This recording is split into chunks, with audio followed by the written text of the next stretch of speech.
Welcome to PHNX Suns.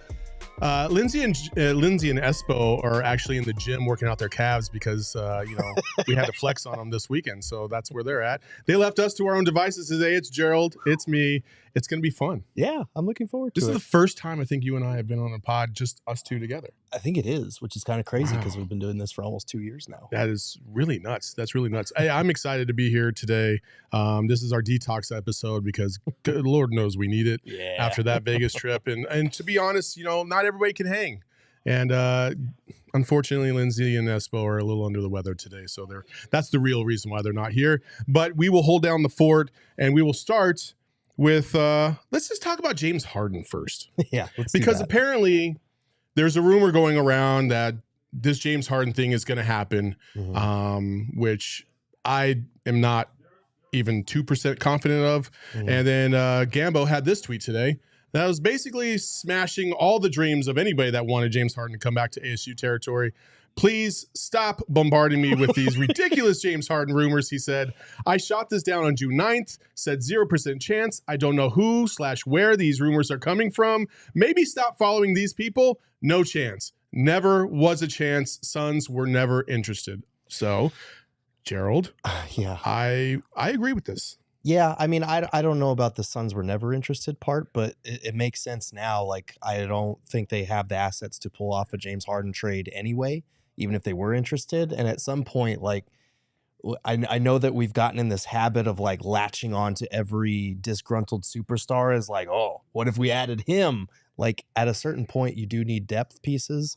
And I'm sorry, but like DA and campaign is not getting, and the 3 second rounders that you now have is not getting that trade done. Based on what I heard at Summer League, like Philadelphia is content with just playing out the year with James Harden. It's not like he's the type of guy that's going to just sit out and not show up or not play. So I don't put a lot of stock in this. We were kind of like taken aback while we were doing everything in Vegas. Like, James Harden, where did this come from? And it just feels like an unsubstantiated rumor or someone trying to build themselves up for clout. I like to think of myself as a very good lip reader. And I did see a conversation between James Jones and I believe it was, who was the guy next to him? Oh, no, it was actually Bartelstein. Oh, yeah, Josh Bartelstein. And at no point in time did I ever read on his lips, James Harden. So take that for what it's worth. There was a lot. Listen, at this point in time, as a Suns fan, the other thing about it is, like, we used to be excited, and this is no slight to Eric Gordon whatsoever, but we used to get excited about like the potential of somebody like that joining our team. And now we have 3 mega superstars, and we're talking about James Harden. We have come a long way in the last 12 years. We have. We're spoiled now. We cannot turn into the Lakers fans that are photoshopping every player under the sun in a Suns jersey. Yes. Yeah. No, let's stay away from that, please. I have zero interest in that. A lot of these rumors, obviously, there's another portion of these rumors, I should say, and that's obviously the relationship between Isiah Thomas and the organization itself. Matt Ishbia came out pretty solid today, really debunking a lot of those rumors, and you can see that article at AZ Central, courtesy of Dwayne Rankin. But he had this quote in that article. It said, I've asked for advice from a lot of people, specifically Tom Izzo, Isiah Thomas, Mateen Cleaves, Charlie Bell. I talked to a lot of people, but honestly, on this situation, not one of those people were consulted on this decision. And he's referencing the trade between CP3 and the Wizards at the time. Again, we've seen, listen, Gerald, you and I saw it firsthand this weekend. We saw Isiah Thomas sitting courtside right next to James Jones. It's going to be very hard to separate the idea that Isiah Thomas is somehow linked behind the scenes to this organization when you constantly see him around the organization. But good on Matt for debunking some of the myths that are going around, and really for Chris Paul kind of throwing somebody under the bus like that. That doesn't make him look any better either. It doesn't. I understand why he did it, because he's so calculated and he is very petty. So to be traded away from this team, and now right when it gets Kevin Durant added next to Devin Booker, I can understand why he's a little salty about that. That's part of his DNA. At the same time, like you said, it's going to be hard for people to take these words at face value as long as Isiah Thomas is continually on the sidelines. But I'm going to take him for his word on this one, that he was not involved directly in that decision. Ishbia has been consistent from day one in terms of saying, because I was the one that asked him at his opening press conference about the Isiah Thomas rumors, and he said, like, I know a lot of people on the basketball side of things, and I've always consulted people around me for advice. I've always turned to them for their input. But when it comes to actually having a designated official role within the organization, that's just not what it is right now. So, hopefully that is the case and that remains the way that it is. But he's good friends with Isiah Thomas. He's literally on his board for his company. So it's, you're not going to see a lot of separation there. I understand the fear that a lot of people have in regards to Isiah Thomas and them not wanting him to be a part of this organization in an official capacity. To me, honestly, it doesn't really matter if it's official or unofficial. Like, he's got influence in the organization, I would say, at whatever level you think he does. I think it would be hard to assume that he doesn't have a marginal difference in terms of some of the persuasion that he can give. Again, I think James Jones has not gotten as much credit as I think he should have for the way he's constructed this roster. We heard a lot of things behind the scenes in terms of some decisions that they made that they decided to go away from or keep or whatever. And James Jones was definitely very heavily involved in a lot of those decisions.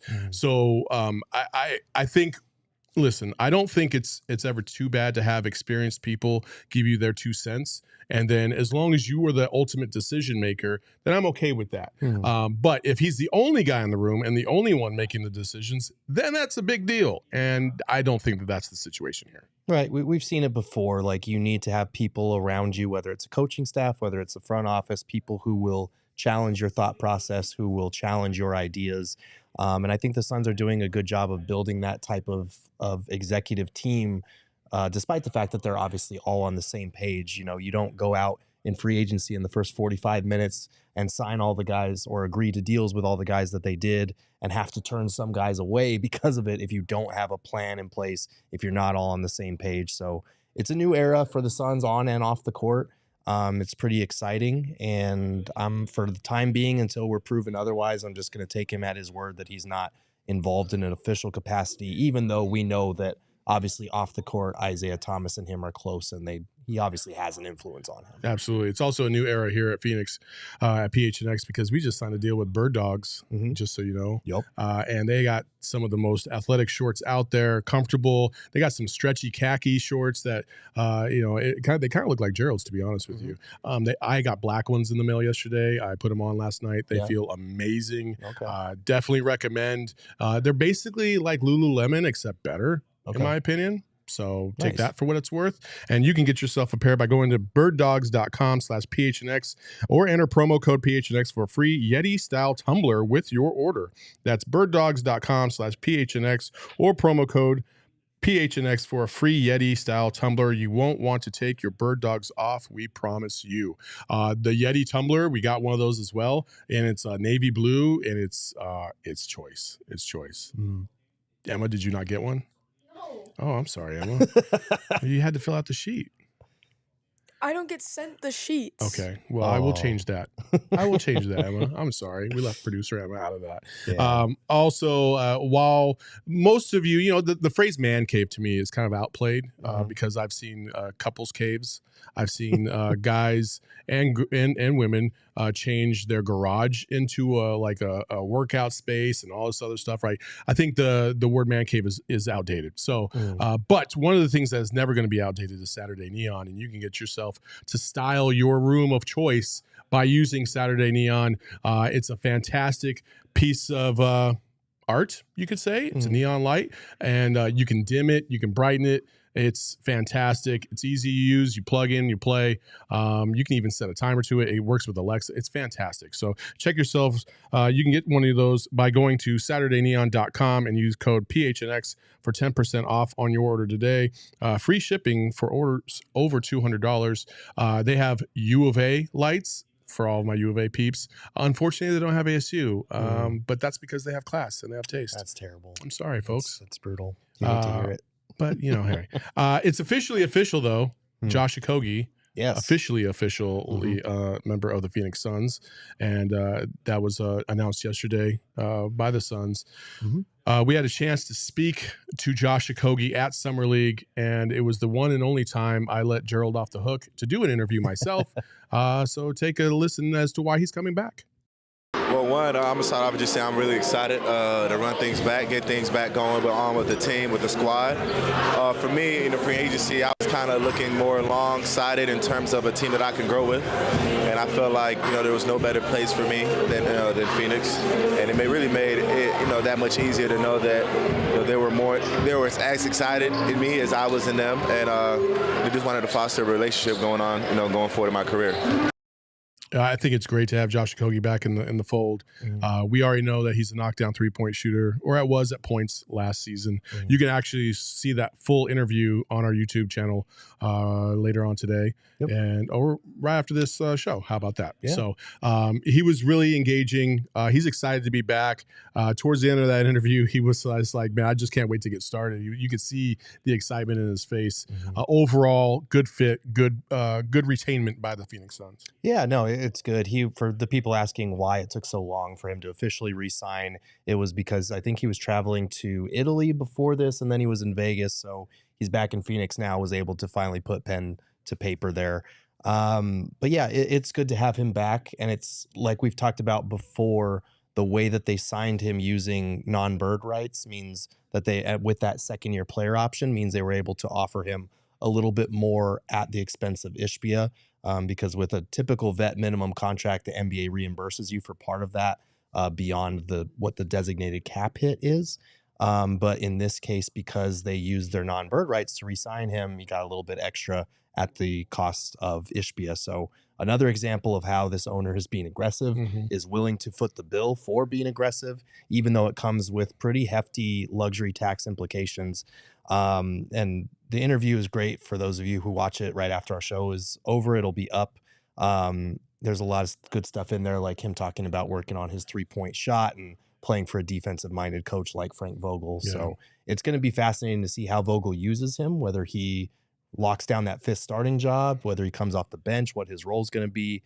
But if he can shoot the 3 ball at a better level than last year and bring that defense, it's going to be hard for Vogel to keep him out of that starting lineup. Yeah, it's kind of funny. You could tell a defensive player when you meet one, because when I was talking to him about his 3-point shooting, he was just like, yeah, I'm continuing to work on it, whatever. And then I mentioned Vogel in defense, and his face lit up. Yeah. He was just like, and that's when he started getting really excited about, talking about this team and the potential. I just think that his versatility defensively, the way he gets after it, the multiple positions that he can guard, because he's not a pushover on defense, even if he's mismatched down low, is something that this team is desperately going to need, especially as you get through the wear and tear of the season. To me, Josh Okogie is definitely one of those guys that pays off for you, and we saw this last year when you're getting into December, January, February, guys are a little worn down. They need a game or two off, and you need those good guys that you do not feel like you're losing too much by putting them into the starting lineup. Like, it's not a significant drop. Yeah. And that's what, and if Josh Okogie can hit that corner 3, like he showed a couple games last year where he had phenomenal outings from corner, I think that's what's going to take this team over the edge, and give him really the advantage to possibly even. I don't think he's going to start, because I just feel like with Bradley Beal, KD, and Book, I don't really feel like he would be that 4th star or that 5th starter. I can't see it in my head. Maybe I'm wrong, but that's just the way I'm looking at it. But off the bench, 1,000,000%, I think Josh Okogie is going to have a huge role. Yeah, it's going to be interesting, because if you do start Josh Okogie, obviously you're a little bit undersized in terms of height. In terms of length, you're still good, because Bradley Beal, Devin Booker, they all have really solid wingspans. They do need that point of attack defender, so that Beal or Booker is not having to take a John Morant or a Steph Curry on a nightly basis. But it'll be interesting to see if that comes down to him, or if KBD is able to handle that assignment. A lot of people are pretty high on his switchability. But yeah, he shot a career high 33.5% from 3 last year, which is not a great number, but it's, 4% higher than what his previous career high was. So if he can just be like 36% even, and knock down corner threes the way that he wasn't able to against the Nuggets. Like that alone would be huge. Even just making 2 or 3 of the 6 that he attempted against the Nuggets could have made a difference. Yeah. Again, I think when you're talking about a team like the Nuggets, right, and the thing that was so egregious on the Suns' part was the guys in the corners couldn't hit them significantly enough to just make them a threat. Right. To make sure that the defense was playing honest instead of, cheating over to KD or Book to try and help, and that was the biggest flaw in the Suns' armor last year. And I think as they move forward, if they can get higher production for guys like Josh Okogie, who know that they have to produce at a higher level. I mean, there's no way you can go back day after day after day and watch the losses and not see like, damn, I really let the team down in this regard, Defensively, no issues. You can only do so much against that team. But offensively, you could have made a lot more progress. And that was just the guys that had hot streaks throughout the season. They all went cold, except for Landry Shamet in that one game, and that's it. And unfortunately, when you're playing a team like the Nuggets, that's just not good enough. And hopefully they can avoid that this year, because we need them to. We need them to win a championship this year. So yeah, and that's one of the reasons why when people say that they're not as high on the Suns offseason, I'm kind of confused by it, because it does feel like they addressed they saw what happened in that Nuggets series, and they went out and addressed those things. To your point on the corner 3-point shooting, like the team was 13 for 58 overall in that Nuggets series from the corners, which is supposed to be the most efficient spot on the floor, and that's 22% shooting. It's supposed to be the easiest shot on the floor. So like Okogie was 0 for 6, Terrence Ross 1 for 10, Torrey Craig 1 for 6, TJ Warren 1 for 6, KD 0 for 4, Campaign 3 for 9, Damian Lee 1 for 4 because he barely got any run. Like, those are bad numbers, and they address that by bringing Damian Lee back, who was one of the best, I think one of the top 5 corner 3-point shooters, and Yuta, who was another top 5 corner guy. So hopefully it's going to be better this year with more threats on the floor, more reliable threats. And hopefully Okogie's able to add himself into that conversation. Yeah, hopefully. The homies at Burrito Express want to give you some love, and all you got to do is follow them on Twitter. Go to Burrito Express. They have some of the best burritos in the game. Check it out. It's phenomenal. Angel does a great job running that whole organization. They got multiple spots around the valley. The Tempe one's probably the most popular. I go to the one out there in Gilbert, but they're both elite. You should check them out. Burrito Express. Go to any of their locations and enjoy, because it's some of the best burritos you're going to have. They do breakfast. They do regular, like, get it all. The green chili burrito, by the way, top notch. Yeah. Also, PHNX. This is where we're at. You should check us out. Come to the website. We actually got a pretty new locker. I did not realize this. Oh, really? Actually, our CEO and I had a conversation today. He's like, how do you like that locker layout? And I was like, I have not looked at it. My bad. I didn't know. So I took a look at it, and it is clean as hell. Yeah. It is really nice, easy to use. You'll also save 10% just by going to the locker today. You can check it out at the phnxlocker.com, or go to GoPHNX. Get yourself a little diehard membership.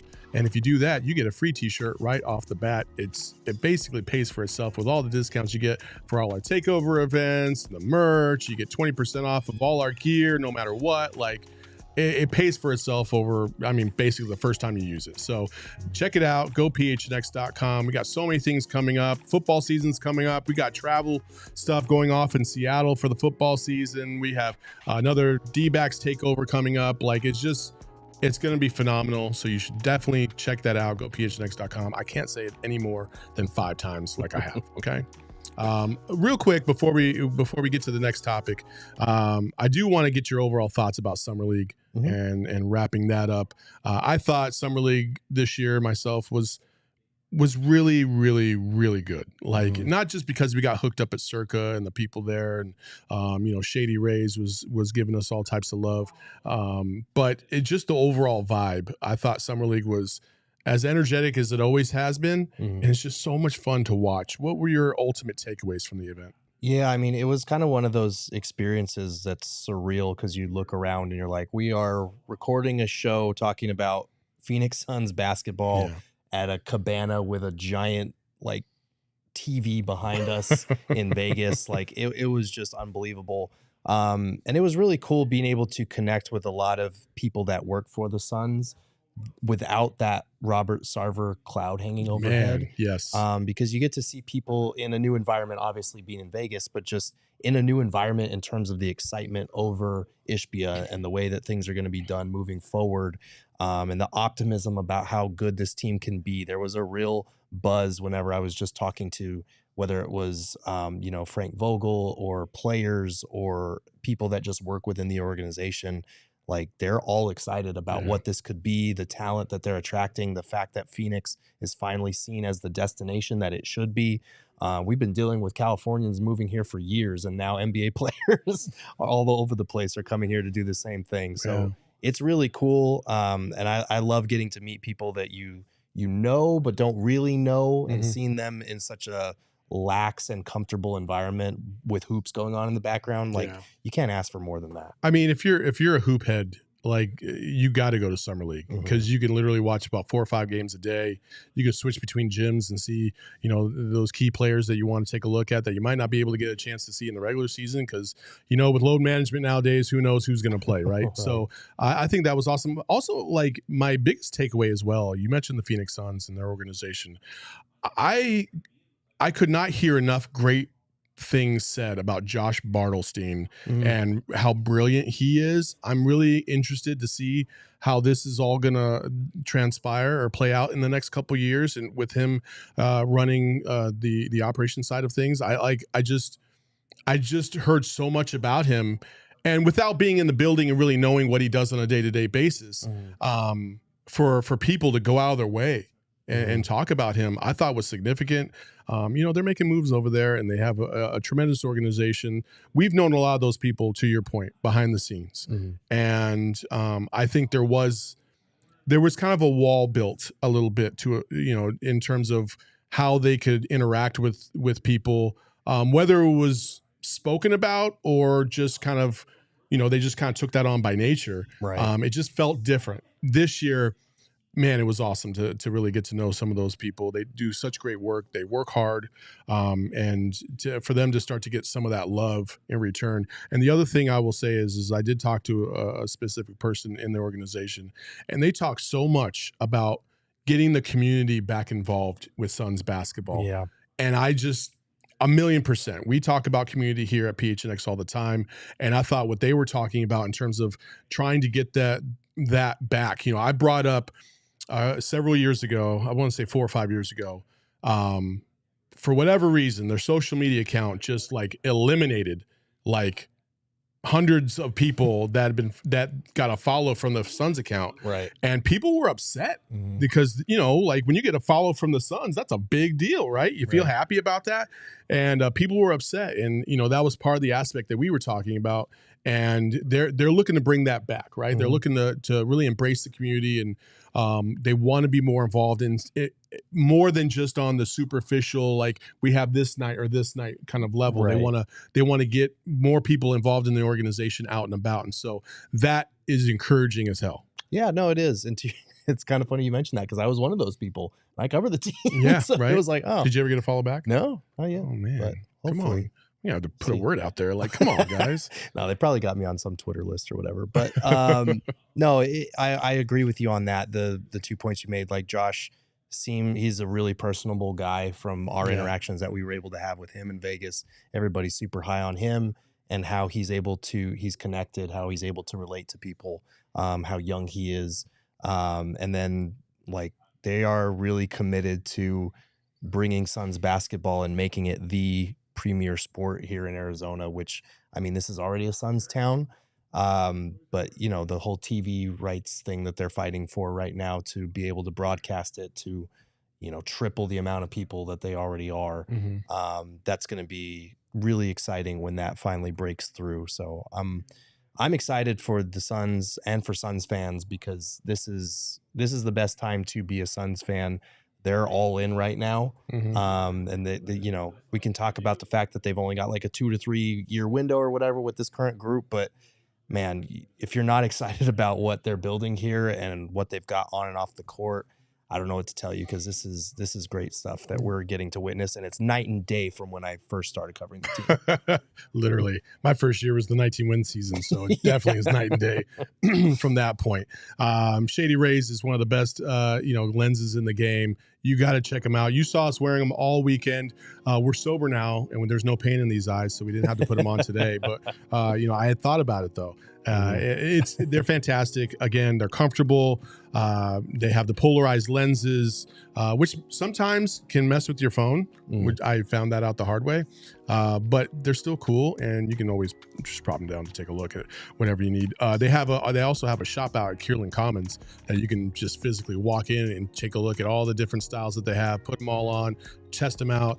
But for you folks, exclusively for our listeners, Shady Rays is giving out their best deal of the season. Go to shadyrays.com, use promo code PHNX for 50% off of 2 or more pairs of sunglasses. Try for yourself the shades rated 5 stars by over 250,000 people.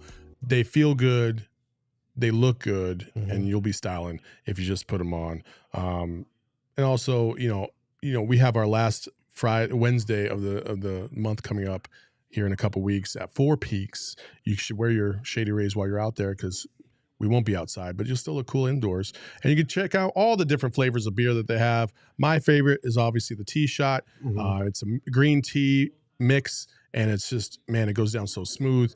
You'll check it out. Go to Four Peaks.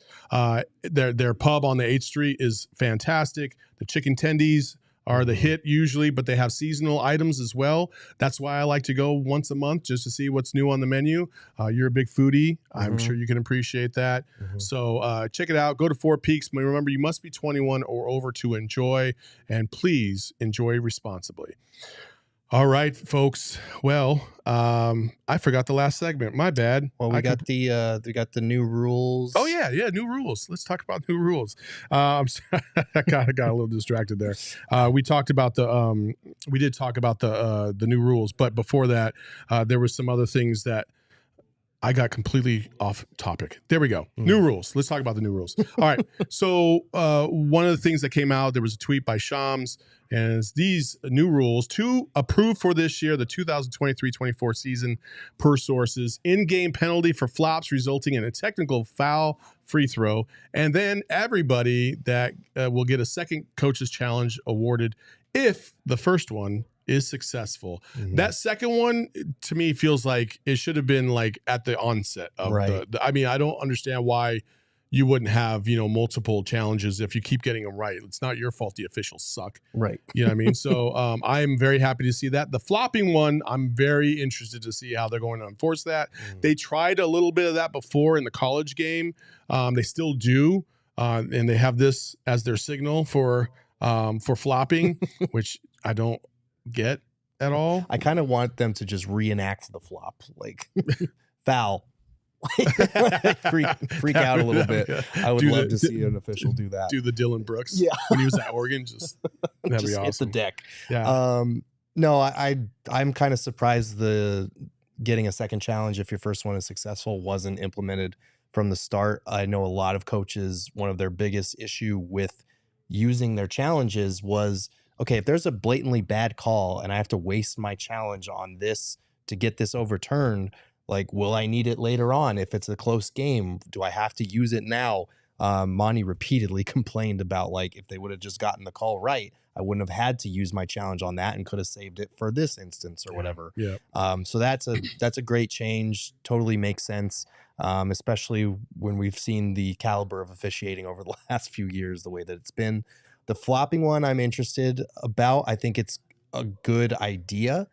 The execution is going to be everything, because every year heading into the season, there's like 1 or 2 new points of emphasis for officials to focus on. And we see it like super strong the first couple weeks of the season. And then by January, it's like totally forgotten. Like I think it was last year or the year before, they were like, okay, we're not going to reward, jump shooters that flop, or we're going to, like the James Harden, like carry through, swing through, that kind of stuff. We're going to allow more contact. We're not going to reward offensive players for foul baiting as much. And the first couple weeks of the season, it was like rugby out there. Like it was so physical. There was so much contact. And then by December, it was the same shit as far as like giving the offensive player so many foul baiting advantages. So I like this idea, but a lot of times flops are more obvious on the replay and they miss them in real time. So I am curious how they're going to do with enforcing this rule. Yeah, that's very tricky. Because like you said, in real time, sometimes it looks real and you're like, yeah, that's a flop. That's not a flop. Right. And then other times you're like, yeah, it was clearly a flop. So I think guys, like for instance, I keep looking back at the one LeBron James clip where he's playing against the Pacers and he throws up the shot and nobody is within like 3 feet of him. And he acts like he gets hit and they call a foul. Right. And I'm like, first of all, is that challengeable? Second, isn't that a flop? Right. You know what I mean? Like, and I feel like the challenge rules, first of all, should absolutely apply to fouls. In my estimation, you know, like I know sometimes they review flagrant fouls and such, but I'm talking about like when clearly in that moment that was a flop. That was 1,000,000% a flop. So I wonder if not only can they challenge that, but can they also go and award a technical foul for a flop? Because then you get 2 for 1. Right. And that would be even better. Right. Are they like intermixed at all? How does that work? I am curious about that. And it's tough because sometimes, like I said, on replay, like you think a guy flopped in real time and then you realize, oh no, he kind of got hit in the face. And in slow motion, it looks worse as far as like the delayed reaction. But in real life, if you get hit in the face like that in the middle of a game and you're not expecting it, it does probably take you a second to react like, oh shit, I just got hit in the mouth. So I'm really curious how they're going to enforce this. It's definitely going to lead to a surge in people talking about flopping, which I feel like is the exact opposite of what this rule is trying to ultimately accomplish. But yeah, it is time for the NBA to crack down on this thing because it has gotten worse over the last probably 5 to 10 years. It's like significantly so. And I'm just tired of all the foul baiting and all the acting and the flopping. Like, just get back to playing real basketball. I don't need the gimmicks behind it. Yeah, you know, when we were watching Summer League, I've sat close to watch games before, and then watching the Summer League games. The Summer League games were far more physical, in my opinion. Like there was a lot of dudes getting slapped at the rim, and a lot of calls. Not the whistle was not being blown a lot. I would like very much if that was representative in an NBA game. You know, guys, listen, pros understand how to try to bait the officials into a call.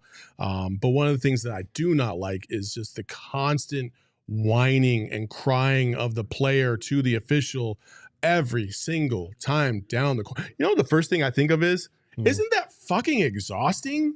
Like to constantly complain over and over again. It's like, dude, just play, dude, just play. And so I hope that this has an impact, but I am fearful that this will only be like people are saying in the chat, like a 10-game kind of like, we're going to enforce this, and then all right, that's it. Yeah, that's what I'm guessing it probably is going to be. And then next year we'll get a renewed focus on some specific aspect of it. And I also don't want it to be one of those situations where we're constantly checking the monitors to review if it was a flop or if it was an actual foul, because that's just going to slow the game down even further, which we know we need to like streamline reviews. I don't understand why they take so long. Like that's still a huge issue to me. And I would like it to be like, if it goes to a review, the third party that is not present should be the one determining whether it was a foul. It should not be the person that called the foul being like, well, did I fuck up or did I do it right? Like, cause there's a pride element to that. And like, I think I got it right. Yeah. I would prefer a non-biased party from like New Jersey or whatever that has access to all the angles and the replays to do that. It would streamline it so much. I don't know why we don't do that as it is, but hopefully that's for next year. That would make it too easy, Gerald. Yeah. Why would we want to do that? We like listen, NBA Twitter likes to complain a lot. So that's true. You want to give them something to complain about. That is true. There always has to be something. Always something about. Always something. Like for instance, today, everybody listen, I posted today that James Harden was not coming to Phoenix. Like I was just not positive that was going to happen, right? And somebody came at me and said, "Looks like you're not in the know then." And I'm like, No of what? And you are like, Yeah. I don't get this. What? I listen. Again, like the Lakers thing you said earlier was pinpoint. And hey, we're not going to get everybody, folks. I'm sorry, this is not going to happen. We're not going to get PG. We're not going to get Harden. All 5 of the guys that the 3 guys that we have, the superstars. Adding 2 more superstars to them to have basically what would equate to an Olympic team is just not going to happen. There's not enough money to go around for all those dudes. So let's just pump the brakes, please. And we were totally wrong on the Bradley Beal thing, but it was for a very different reason because we miscalculated A, how much power that no trade clause gave him, and B, how much he wanted to be in Phoenix. Yeah. Because if he wanted to be in Miami or somewhere else, we're not even having this conversation. Yep. This is different. With James Harden, Paul George, you no longer really have the trade assets to pull that off. Yeah. Like, I just don't see the Sixers being like, yeah, give us DA when we have an MVP who plays that same position and campaign and 3 second rounders. Like, obviously there's talks like, it would have to be a 3-team trade, but I'm sorry. I don't see it at this point. Yeah. We have a super chat. By Libertarian Sasquatch. Okay. I think flopping is more associated with certain players' play style. Yeah, 1,000,000%. I think there's a couple people out there, King James, and hey, listen. Hopefully, that is the difficulty. If you're going to do this, you got to do it. Right. You can't just sit there and let LeBron get away with all the flopping in the world, and then call freaking Joe Blow off the bench every single time he makes a move. Like that just ain't gonna happen. Right. And a multi-team trade is gonna happen there, genius. Black Sunday. Come on, man. We literally just said the 3-team trade, but good luck with that. Yeah. I feel like the refs, when they're looking at flops, like you don't want them to be prejudicial in like judging certain players differently, but you do need to have the officials aware of certain players' tendencies, because like a Marcus Smart or a LeBron James or a James Harden, they will require a little bit more homework than your average guy coming off the bench. So like, I hope that they are also looking into these tendencies, because I know that like with the rip through for Chris Paul and James Harden, those were the guys that they were looking at when they were making these rules. So hopefully they're able to do something similar with the flopping stuff without it, rising to the occasion of we're judging players by different standards. Yeah, for sure. Well, if you like this, I'm sorry, you probably don't love us too much, but hey, here we are trying to do our best today. And you can follow us at Gerald Bourget at Twitter. You can follow me at Saul_Bookman. And if you like all of our content behind the scenes, guess what? We have a little treat for you right now. It's some of our Summer League behind the scenes stuff, our vlog. So enjoy. Toes out. Toes out. Yeah. Are we charging for this feed content? Are you going to be doing this the whole time? Me? Yeah. On my phone? No, you're just going to be tweeting the whole time? No. Or threading, rather? Threading. Stitching. Are we there yet? Are we there yet? Are we there yet? Mom, Dad. What'd you get? Got a Long John and a Canadian bacon, egg, and cheese croissant. We're about 30 minutes out. How's your experience been so far? It's been good. This trip has flown by. Had a bomb breakfast sandwich. Got some feet pics in there. We're doing great. How's it sitting next to me? We have a barrier between us. We have played nothing but games the whole way up. It's really helped. I've forced you to participate. You did, a little bit. A little bit. That's okay, though. It's like taking care of a child, but one that you enjoy hanging out with. Yeah. Saul, Aspo? Yes? How are we feeling? Unlike Isiah Todd, I made it to Vegas. Oh, God. Damn. Already? Jesus, guy.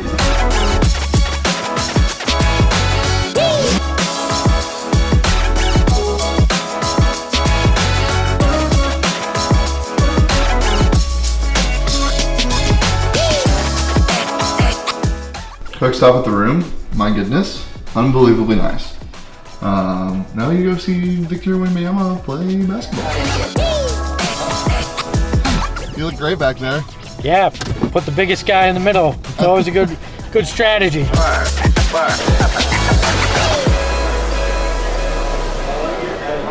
New teammates.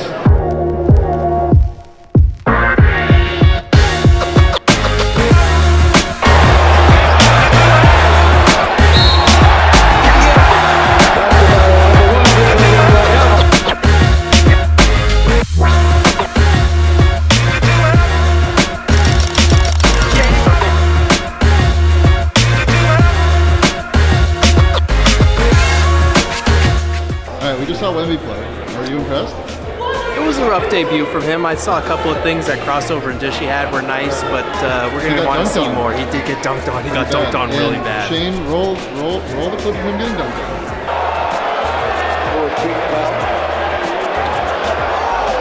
Hey, Gerald, you know what we should do? What should we do? We should scoot.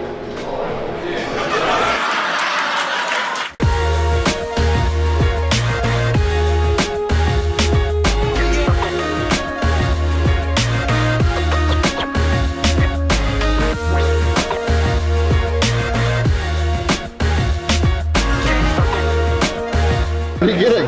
Oh, chicken parmesan. It's gonna be incredible. I can't wait. After Labor Day. Yeah. Because I know Matt is going to be phenomenal. How was the food? Film. It was okay. It was pretty good. It was okay? It was okay. It was okay. It was Hey, okay. comments. It was okay. Oh, my bad. My bad. All right. Hey. Holy shit. What'd you get in there? This is our food for the week. Are there any cannolis in there? They're all in my tummy.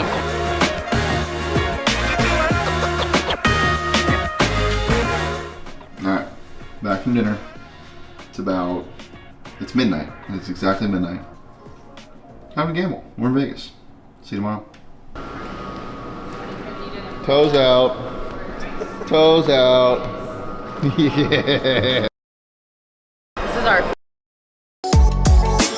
Cannolis in there? they're all in my tummy.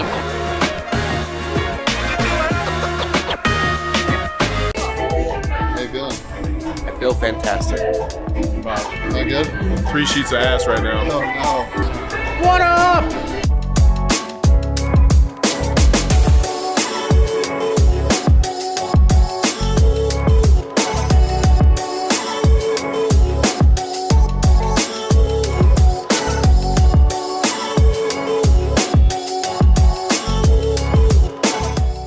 Max, we are outside of the pool Yeah. and we are gambling on sports. Yeah. Does it get much better than this? Pretty much got everything you want and more. It's almost a little sad that this is probably the pinnacle of our existence. This is the peak. Yeah. I mean, it gives you something to live for. Yeah. Well, after the pinnacle though, it's just downhill, isn't it? Yeah, but see, then you come back and then you get another pinnacle. Oh. It's multiple pinnacles. Wow.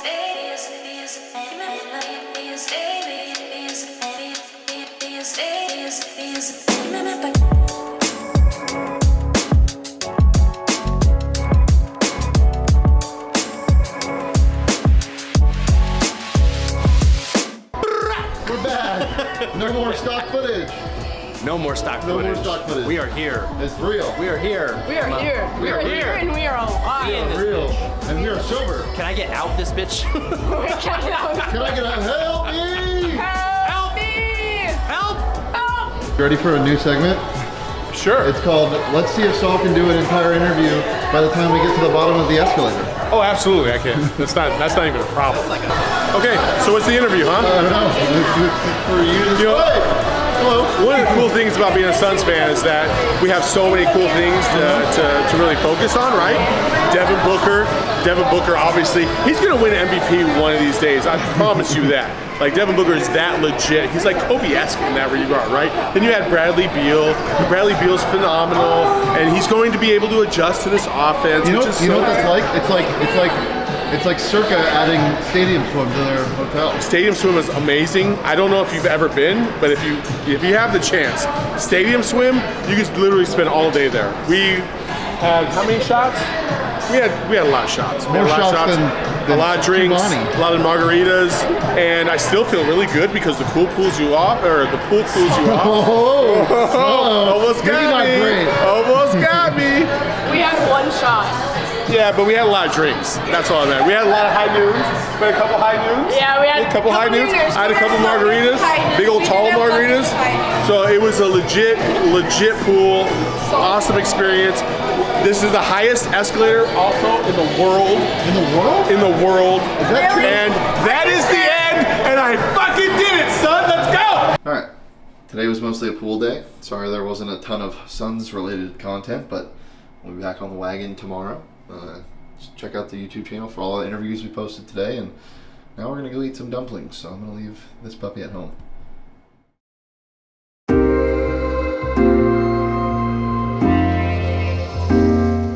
It's early. I actually got 9 hours of sleep last night, so I feel like a fucking rock star. Right Wow. now. Yeah. I'm not happy with you. I barely showed up in the last vlog. You gonna actually highlight me in this one, no, or am I not in Vegas? It's all Gerald. Do you know his buddy's Gerald? He loves Gerald. Sorry that we're together 5,000 hours a day, and I hate his guts now. Fuck you, Gerald. I'm sick. Oh.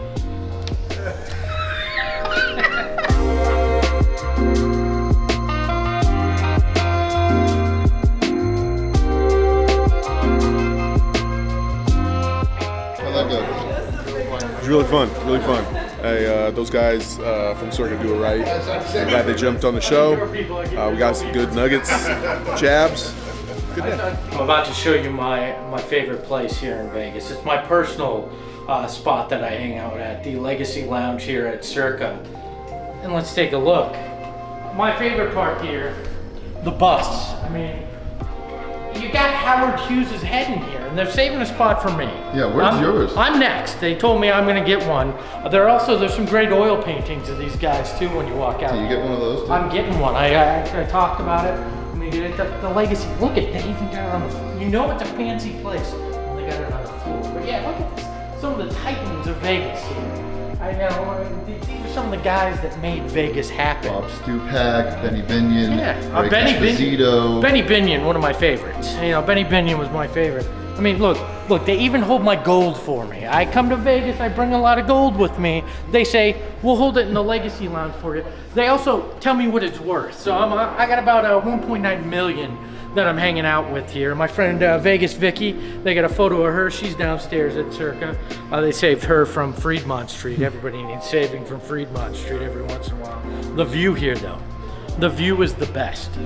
It's unbelievable what you're gonna get to see. I hope this door's unlocked. I told them to unlock it for me. Look at that. They take care of me here at Circa. This view, $1 million view of the Vegas Strip.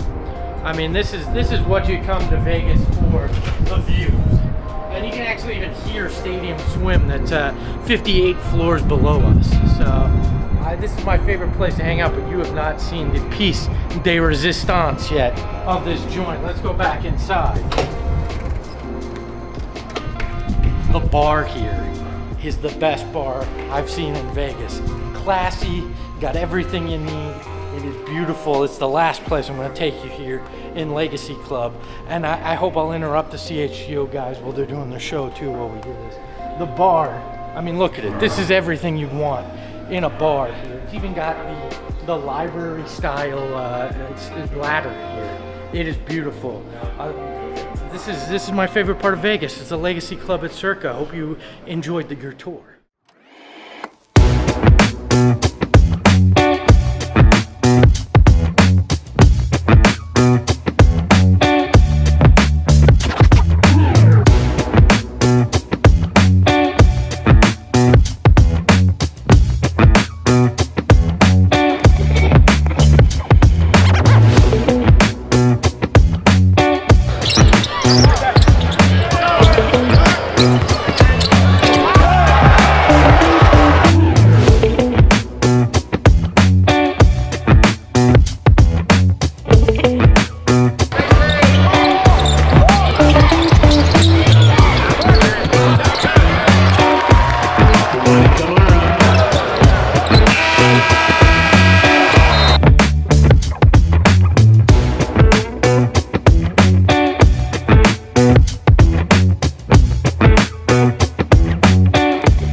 Gerald.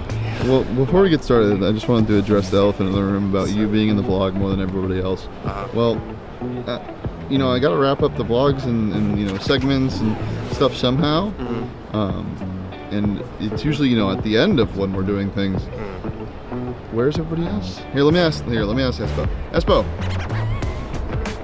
Lindsay. Saul? It's because they're not here, Gerald. That's why you're in the vlog so much. How are we doing? We're doing great.